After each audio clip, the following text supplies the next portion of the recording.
वर्ष में केवल एक बार मार्गशीर्ष मास के शुक्ल पक्ष की जो त्रयोदशी होती है, इसको अनंग त्रयोदशी कहते हैं। इस त्रयोदशी पर आज सोम प्रदोष भी है। संपूर्ण देशवासियों को अनंग त्रयोदशी की बहुत बहुत बधाई हो। ये मेरे महादेव की वो त्रयोदशी है।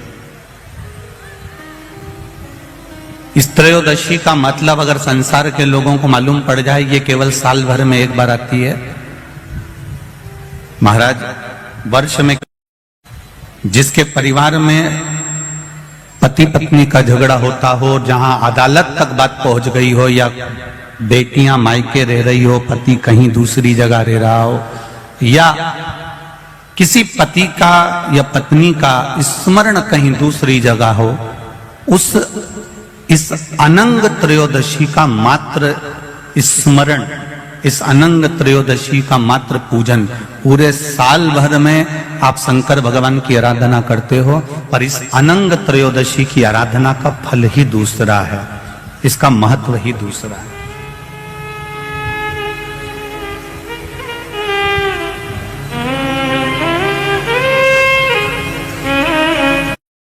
जिस दिन केवल भगवान शंकर के शिवलिंग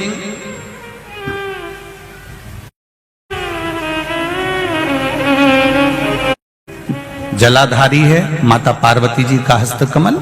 ये शिवलिंग रखा हुआ है। ये जलाधारी में से पानी बहने का स्थान, बीच में मोटी सी लाइन जहां अशोक सुंदरी विराज रही है, राइट में गणेश जी, लेफ्ट में कार्तिकेय जी, और गोल जो भाग है वो माता जी का हस्तकमल है। और ये जो शिवलिंग रखा हुआ है, ये शिव का स्वरूप है। जहां पर भगवान शंकर का शिवलिंग रखा हुआ है, उस स्थान पर आज अनंग त्रयोदशी के दिन मात्र जिस पति पत्नी का आपस में बैर चल रहा हो, अदालत में झगड़ा चल रहा हो, विवाद चल रहा हो, आपस में प्रेम समाप्त हो गया हो, एक दूसरे का सम्मान करना भूल गए हो, बात बात में झगड़ा करते हो, जरा जरा सी बात में मन मोटाव हो जाता हो, वो केवल एक कच्चे दूध की मात्र उंगली को भिंगाकर अगर जहां शिवलिंग रखा हुआ है वहां पर केवल कामदेव रति शिव और पार्वती का नाम लेकर मात्र उस कच्चे दूध की मात्र उंगली ही फेर देते हैं, तो उन पति पत्नी का जिंदगी में कभी विवाद नहीं हो सकता और कभी गलत मार्ग पर वो जा नहीं सकते। ये अनंग त्रयोदशी की महत्वता है, आज की महत्वता।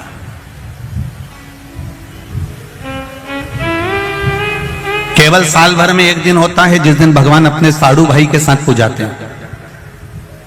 केवल साल भर में एक दिन होता है जिस दिन महादेव कामदेव के साथ पूजाते हैं। केवल साल भर में एक दिन होता है अनंग त्रयोदशी का दिन, जिस दिन भगवान शंकर ने कामदेव को भस्म करा था और उसको अनंग कर दिया था।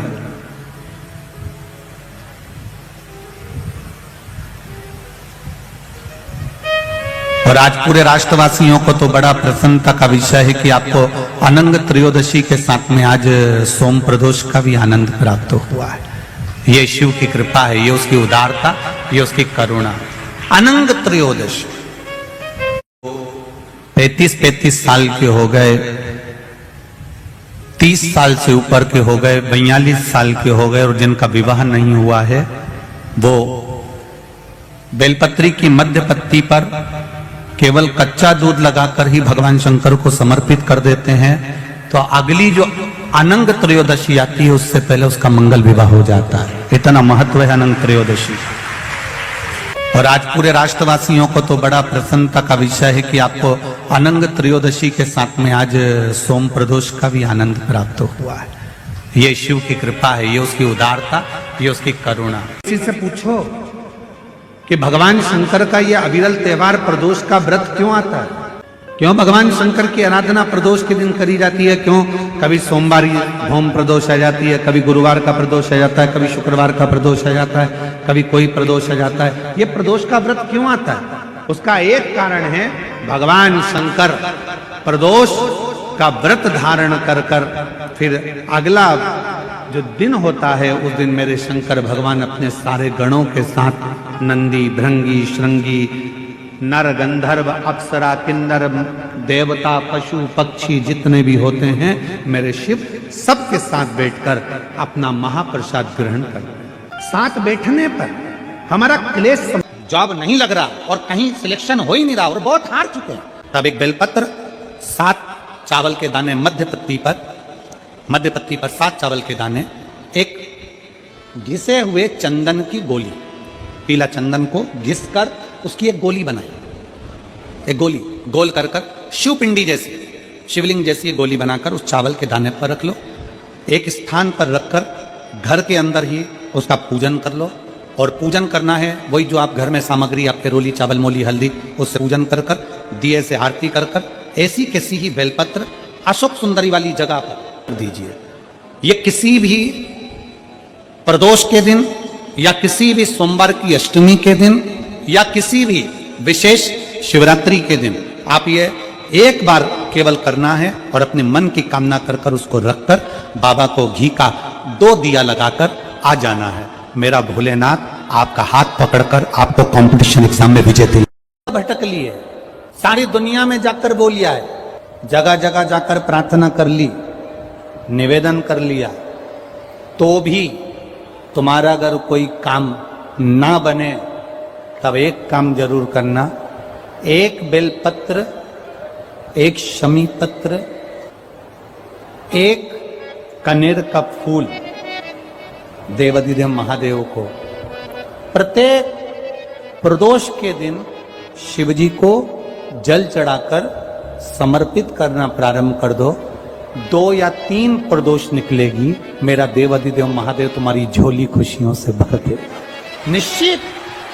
26 प्रदोष में से कोई भी प्रदोष का दिन हो और प्रदोष काल में आप अपने घर से जल और एक हाथ में घी का भरा हुआ दीप लेकर जिस दिन शंकर के मंदिर में जाते हो, शंकर को जल चढ़ाकर हाथ का स्पर्श जलाधारी पर कर शिव मंदिर में दीप प्रज्वलित कर देते हो, 26 प्रदोष का पुण्य फल उसी क्षण प्राप्त हो। प्रदोष के दिन या सोमवार के दिन स्थान, इसका नाम अशोक सुंदरी है, उसका स्थान है। ऊपर से बूंद बूंद पानी जो शिवलिंग पर गिर रहा है, ये शंकर भगवान की 5 लड़कियों का स्थान है, जया, विषहरा, शामली बारी, दौतली और देव। ये शंकर जी की 5 बेटियां हैं जो भगवान शंकर के ऊपर पानी की एक एक बूंद गिराती हैं महाराज। तो शिव जी की जो सबसे छोटी लड़की है अशोक सुंदरी, उस अशोक सुंदरी वाली जगह पर इस बेलपत्र को प्रदोष के दिन या सोमवार के दिन आप घी वाली बेलपत्र को अशोक सुंदरी वाली जगह पर रखकर, ये जो चंदन लगी हुई बेलपत्र है इसका मुख ऐसा सीधा की सीधा रखोगे तो गणेश जी की ओर हो जाएगा, षडानंद कार्तिकेय की ओर हो जाएगा। अपनी कामना कर कर जिससे धन लेना है, पैसा लेना है या जो कार्य निकालना है वो नहीं निकल रहा, बहुत प्रयास कर लिया, अदालत में 50 बार हो जाए, काम नहीं हो रहा, तब इस बेलपत्र का प्रयोग करना, बाबा से विनती करना और विनती कर कर वापिस सजाना। केवल 2 प्रदोष या 2 सोमवार कर लीजिए, बाबा आपकी मनोकामना पूर्ण कर देगा। उस बेलपत्र का सुख प्राप्त हो जाए। बेलपत्र पर इतना याद रखना, जो चंदन लगा हुआ भाग है वो नीचे होना चाहिए, अशोक सुंदरी की ओर। घरत का भाग अशोक सुंदरी की ओर होना चाहिए, नीचे की ओर, नहीं तो मालूम पड़े तुम ऊपर उल्टा रख दो उसको। बस दोनों में अंतर है घरत का और पीले चंदन का। 7 बिंदी लाल चंदन की जब पीला चंदन लग जाए, 7 बिंदी लाल चंदन की उससे लगवाओ जिसका विवाह करना है, जिसका विवाह नहीं हो रहा उससे लगवाइए, वो फिर भगवान को समर्पित कर। किसी कामना के वश अगर हम दीप लगा रहे हैं या हमारे मन में कोई भाव उत्पन्न है और हम बाबा से कहना चाहते हैं कि बाबा मेरा ये कार्य है आप पूर्ण करिएगा, तो फिर शिव मंदिर में भी लंबी बाती का दीप आप प्रदोष या आप शिवरात्रि को बाबा से निवेदन कर कर लगा सकते। हाँ, विशेष जब कोई एक बहुत बड़ी बात हो और आपके कार्य में कहीं अटकल हो रही हो, तो एक ही दीप में 2 बाती, शिव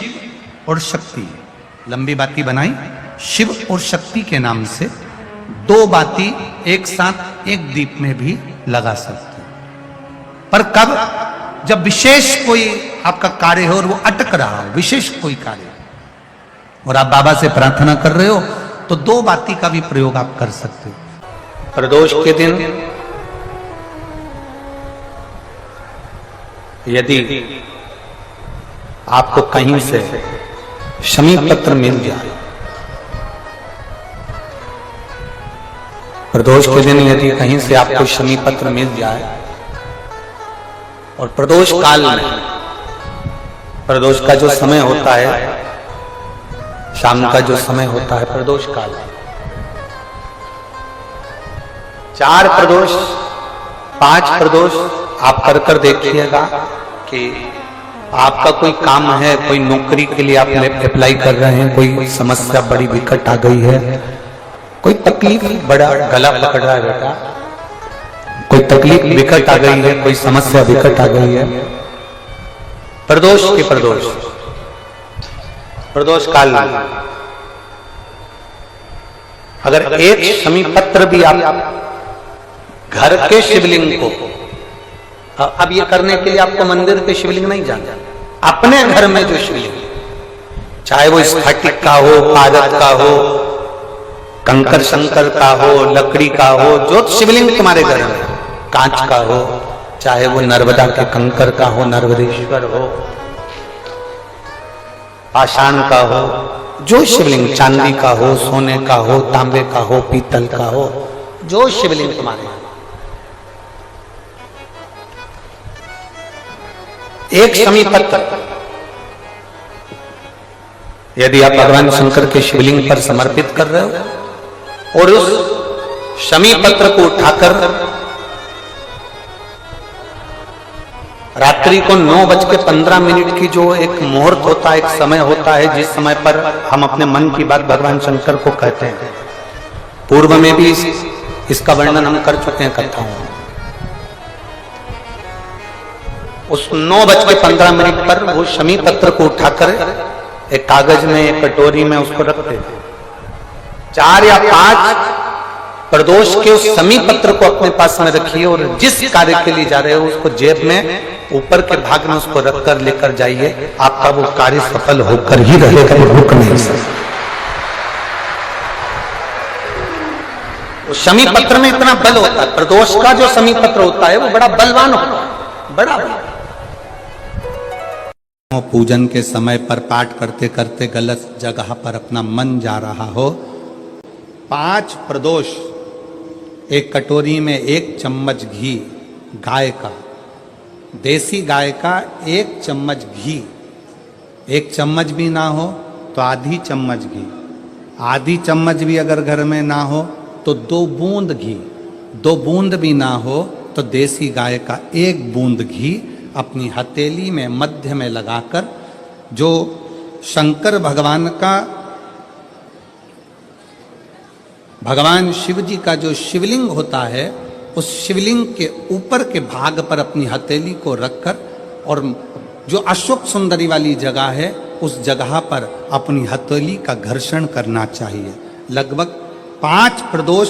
अगर आपने कर लिया तो निश्चित है आपकी बुद्धि में कभी गलत विचार पूजन करते समय आएगा ही नहीं। प्रदोष सोमवार एक ही दिन पड़ रहा है। यहाँ के लोग त्रिवेणी का स्नान करने के लिए प्रयाग जाते हैं, पर मेरे भोलेनाथ ने पूरी त्रिवेणी यहीं बना दी कि सोमवार की अगर प्रदोष पड़ती है, बहुत ध्यान से सुनना महाराज, सोमवार की प्रदोष पड़ती है तो शंकर भगवान कैलाश पर निवास करते हैं। हमारे यहाँ कहते हैं सोमवार की जो प्रदोष पड़ती है वो इच्छा पूर्ति करती है। प्रदोष का दिन, प्रदोष काल का समय, भगवान शंकर प्रदोष के दिन, प्रदोष काल में अपने भक्तों के घर पर नंदी के कान में जो बोल कर जाता है, शिवजी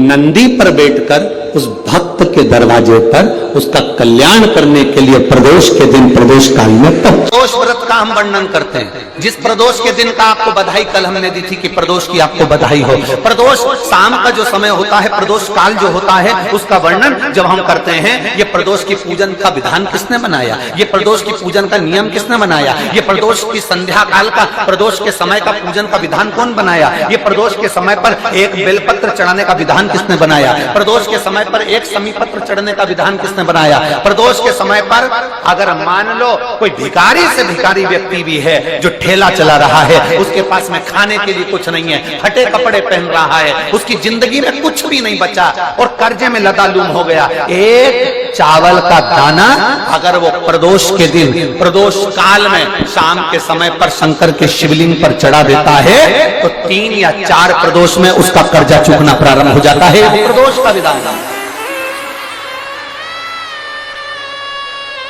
इतना ये प्रदोष का वर्णन करा किसने, इतना प्रदोष की महत्वता बताई किसने, कौन करे इतना वर्णन। अगर प्रदोष की महत्वता बताने वाला कोई है, इसीलिए मेरे शंकर भगवान माता सती को लेकर कुंभज ऋषि के यहाँ, अगस्त ऋषि के यहाँ कथा सुनने के लिए गए थे, क्योंकि उनके बराबर कोई शंकर के महत्व को बता नहीं सकता और प्रदोष के महत्व को नहीं बता सकता। सती मैया को प्रदोष का महत्व बताने के लिए शंकर सती जी को लेकर कुंभज बाबा के यहाँ गए थे, अगस्त ऋषि के, प्रदोष के महत्व को तो जानो सती तुम प्रदोष के महत्व को तो सती जानो, तुम प्रदोष के महत्व को तो सती पहचानो कि प्रदोष का महत्व क्या होता है, प्रदोष काल का महत्व क्या होता है, प्रदोष के समय का महत्व क्या होता है। जिस समय पर सूरज डूब रहा हो, चंद्र प्रकाशित हो रहा हो, दोनों का मेल हो रहा हो, ना तो पूरा सूरज डूबा है न पूरा चंद्र आया है, उस समय को प्रदोष का समय कहा, प्रदोष काल कहा। अब कई लोग हमसे कहते हैं गुरुजी आप हमको प्रदोष का समय बताया करो कि प्रदोष काल किसको कहते हैं, प्रदोष का समय किसको कहते हैं।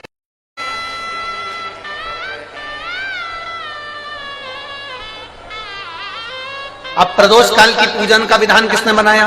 कोई आपसे पूछे तो क्या बताओगे, जम के बोलो जल्दी से, कौन ने बताया था, अगस्त ऋषि। सबसे पूजन करते समय, अभिषेक पूजन करते समय,